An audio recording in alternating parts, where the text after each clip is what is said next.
EC blade. আরে দূর, নামটা জানি কেমন, আরএসকে ব্লেড, এটাই comfortable. RSK blade versus Bangladesh, India আর পাকিস্তান। টুর্নামেন্ট খেলতে যায় বাংলাদেশের পাশাপাশি ইন্ডিয়া আর পাকিস্তানের ফুল স্কোয়াড কিন্তু পড়ে যায় ব্লেডের সামনে। কি মনে হয় এতগুলো স্কোয়াডের ভিতরে ব্লেড কি আদৌ বাইচে থাকতে পারবে? তার আগে তোমরা কিন্তু একটা জিনিস ভুলে যেও না, ব্লেডকে কিন্তু টুর্নামেন্টের মনস্টার বলা হয়। তাকে হারানো এতটাও সোজা না। আর হ্যাঁ, আমরা কিন্তু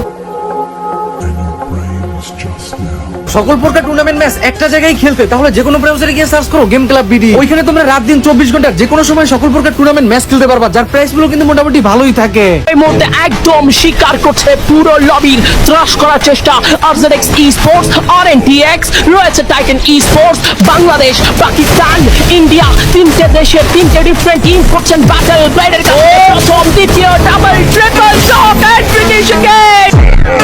রয়েছে কিন্তু রিয়াতে টিম করে আছে তিনজন প্লেয়ার। রেড হাউসের কাছে সর্বশ্রেষ্ঠ স্নোকা ব্লেড রয়েছে কিন্তু রিয়াছেন। এইবার পাগলাটে blade, the psycho, the monster এগিয়ে যাচ্ছে সামনে আক্রমণ খেলার জন্য। একা এগিয়ে গেছেন এন্ড আফটার তার ইউজ প্রবচনী ব্যবহার করা হয়েছে। রাতের মনস্টার হিসেবে ব্লেড কিন্তু পাগলাটে অনেক কিছু দরকার। Come on blade, come on red house and that it again. That's the hero. This is bad. And Blade is going for